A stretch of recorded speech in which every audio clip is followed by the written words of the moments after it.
Shalom, salam, damai sejahtera dalam kasih Tuhan.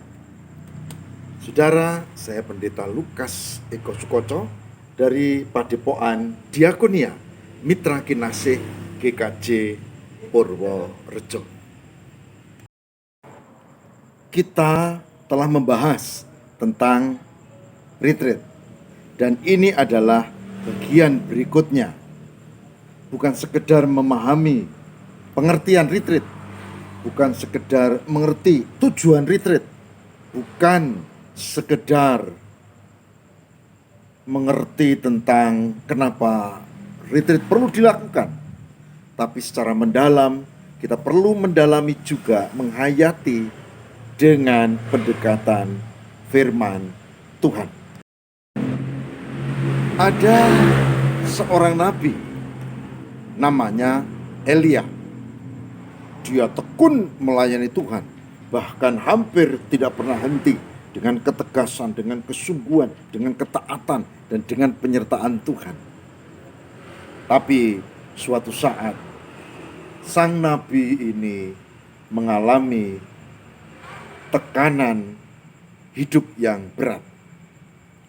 Dia diancam oleh Raja Ahab dan Ratu Isabel. Dia bahkan hendak dibunuh.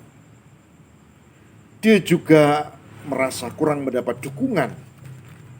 Dia merasa bekerja sendirian dan sepertinya tidak ada gunanya. Begitulah yang dirasakannya. Ya, tepatnya kita membaca di kitab 1 Raja-Raja 19. 1 Raja-Raja 19. Dan kita menemukan bagaimana sang nabi pun bisa frustrasi, bagaimana sang nabi pun kebingungan, dan akhirnya dia keluar dari rutinitas, menyendiri, dan nanti menemukan jati dirinya. Satu yang menarik, saudara, di dalam 1 Raja-Raja 19, Tuhan mengatakan, menegur, mengingatkan kepada sang nabi Elia. Apa kerjamu di sini, Elia? Mari kita membuka 1 Raja-Raja 19 ayat 9 sampai dengan ayat 13. 1 Raja-Raja 19 ayat 9 sampai dengan 13. Yang demikian sabda Tuhan.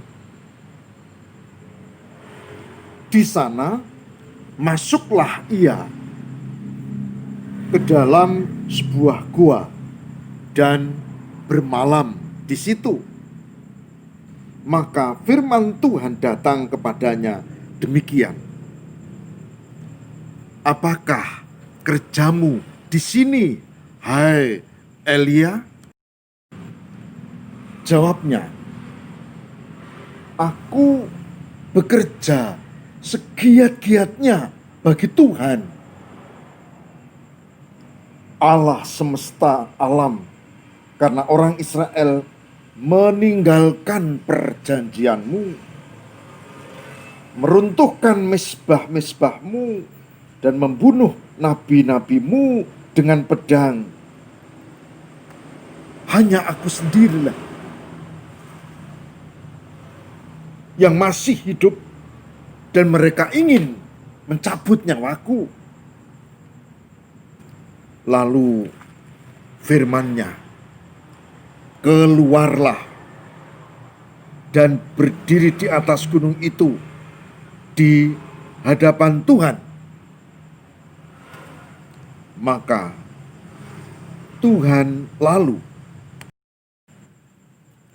angin besar dan kuat yang membelah gunung-gunung dan memecah bukit-bukit.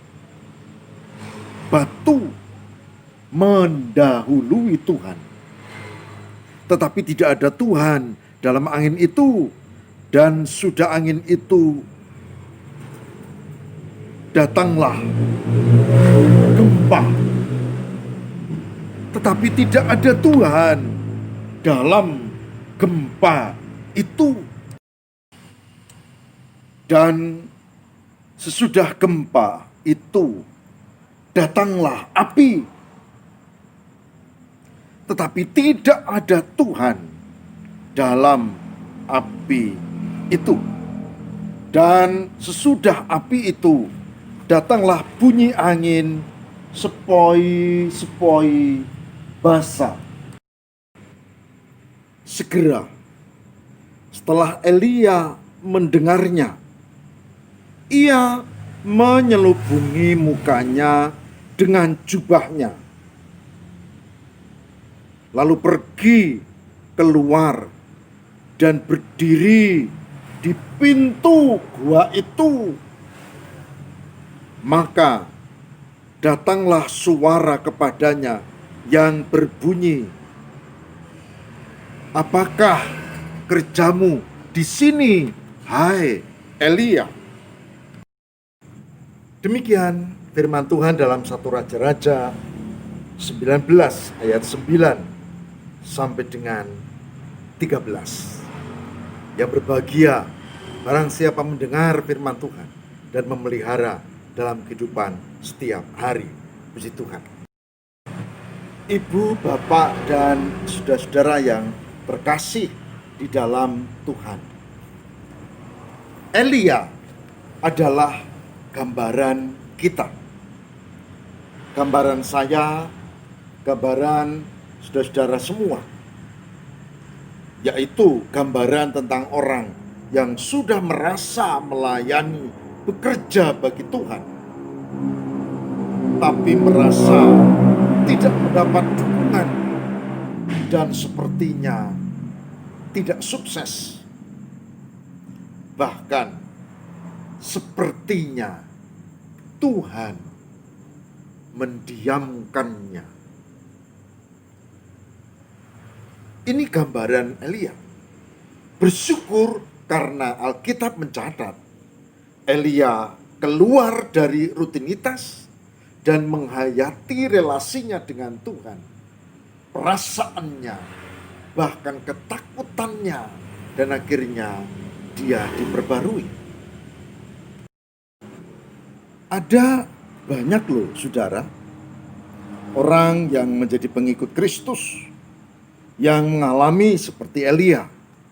Kok bekerja dengan giat, kok enggak mendapat dukungan, kok sepertinya percuma, kok Tuhan juga diam, bahkan mungkin kok Tuhan membiarkan aku mengalami persoalan, kegagalan seperti ini.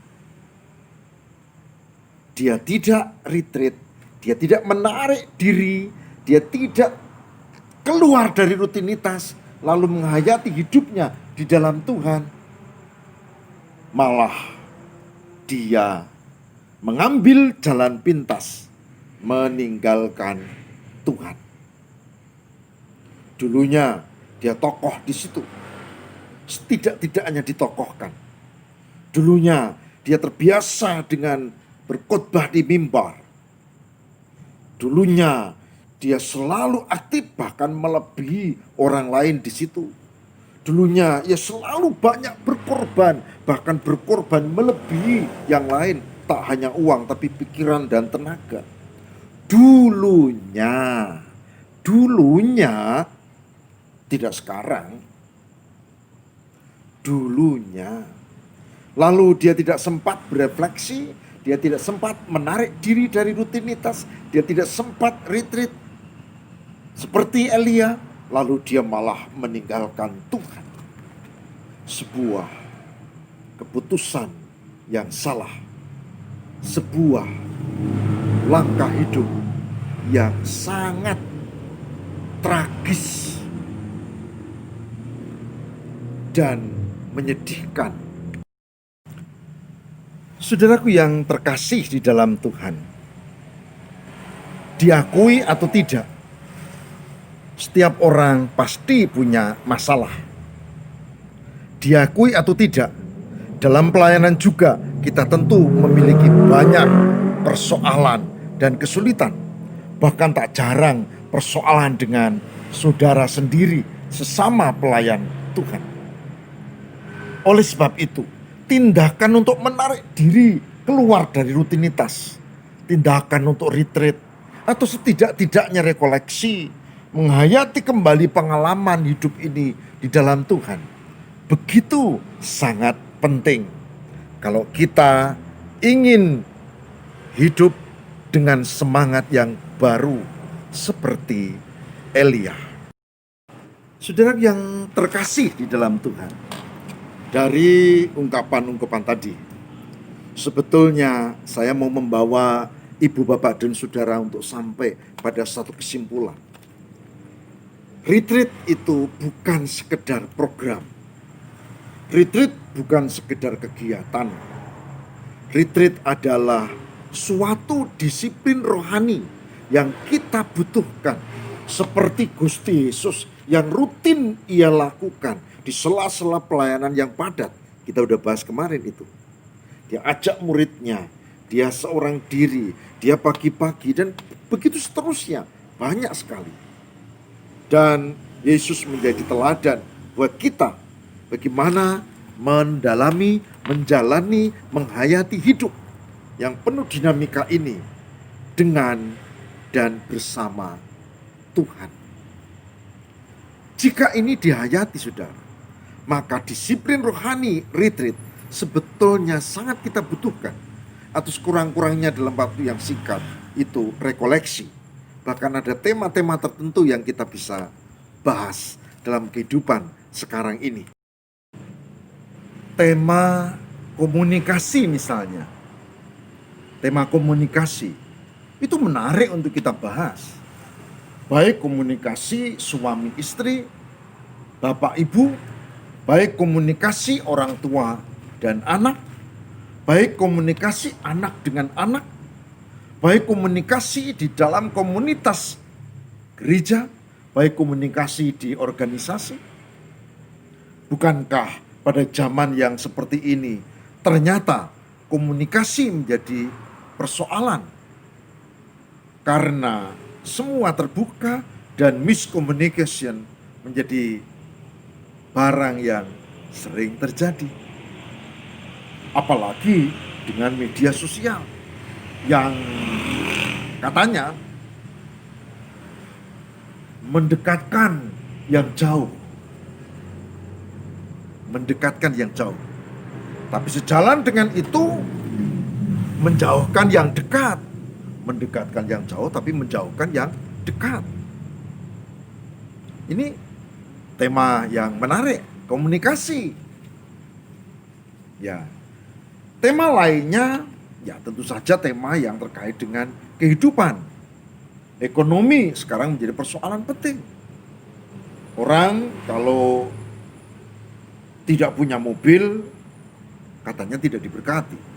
Kalau tidak punya rumah yang bagus, katanya belum diberkati. Dan seterusnya. Jadi orang tidak lagi menghayati bahwa berkat Tuhan itu kebahagiaan. Alat yang namanya mobil atau rumah yang bagus itu karunia kalau memang kita dapat. Tapi itu bukan ukuran dari berkat Tuhan. Tema lainnya tentang kemiskinan. Tema lainnya tentang keadilan sosial. Tema lainnya sikap terhadap lingkungan. Tema lainnya adalah tentang bencana sekitar kita. Tema lainnya tentang radikalisme dan seterusnya dan seterusnya. Saudara, jika ini yang menjadi titik penghayatan kita, maka seperti doa, seperti puasa, seperti membaca Alkitab, seperti kebaktian atau persekutuan doa, maka retreat adalah suatu disiplin rohani yang perlu untuk kita lakukan. Tidak harus bersama-sama, karena retreat juga tidak boleh banyak orang sebetulnya. Kemarin saya ceritakan, saya ketika ulang tahun ke-25, kami retreat berdua. Ya. Rekoleksi berdua. Dan seminggu kami menempuh perjalanan lalu doa di beberapa tempat. Saya dan Burani. Dan saya mendapat motivasi baru dalam melayani. Dan itu rutin, dan itu sering, dan itu tertata kita lakukan. Kadang bersama kelompok, kadang dengan komunitas kecil, tapi yang paling sering juga pribadi dengan keluarga dan istri, juga keluarga besar. Nah, sebagai hambanya saya mengajak, mari biasakan untuk melakukan keluar dari rutinitas dan menghayati sampai di mana perjalanan kita, seberapa kita hidup di dalam Tuhan, di tengah hiruk pikuk dunia, dan seberapa kita mampu menjalani hidup yang penuh dinamika ini. Benar enggak kita hidup? Jangan-jangan kita merasa benar, tapi ternyata tidak. Nah, oleh sebab itu, sekali lagi saya mengajak, belajar untuk mendalami retreat, minimal rekoleksi, belajar untuk melakukannya. Sebagai penutup, izinkan saya menegaskan bahwa retreat adalah suatu disiplin rohani. Bahwa retreat adalah suatu kesadaran untuk keluar dari rutinitas, menyendiri, dan menghayati hidup dan kehidupan di dalam Tuhan. Bahwa retreat membutuhkan kesungguhan hati dan keberanian untuk menata diri hidup yang lebih baik di dalam Tuhan. Semoga uraian ini menjadi semangat buat kita. Sesibuk apapun, saya yakin kita punya waktu untuk lebih baik lagi di dalam menjalani kehidupan. Saudaraku yang terkasih di dalam Tuhan, sebagai penutup, saya mengajak, mari kita tidak hanya menghayati tapi melakukan. Dan silakan mulai dari diri dan keluarga, syukur itu lalu dalam yang lingkungan yang lebih luas, di kering atau di kelompok atau di komunitas di gereja, silakan. Tapi saya mengajak, ini disiplin rohani yang menarik untuk membuat kita makin dekat dengan Tuhan. Baik, saudaraku, mari kita mengundang Roh Kudus. Mari kita berdoa, semoga kita dimampukan untuk melakukan dengan benar. Mari kita berdoa. Tuhan, berkatilah supaya kami mampu tak hanya menghayati, tapi juga memahami dan melakukan retreat sebagai bagian dari disiplin rohani. Terima kasih Bapa, tolonglah kami, tolonglah ya Tuhan. Di dalam Kristus kami berdoa dan mengucap syukur. Haleluya. Amin.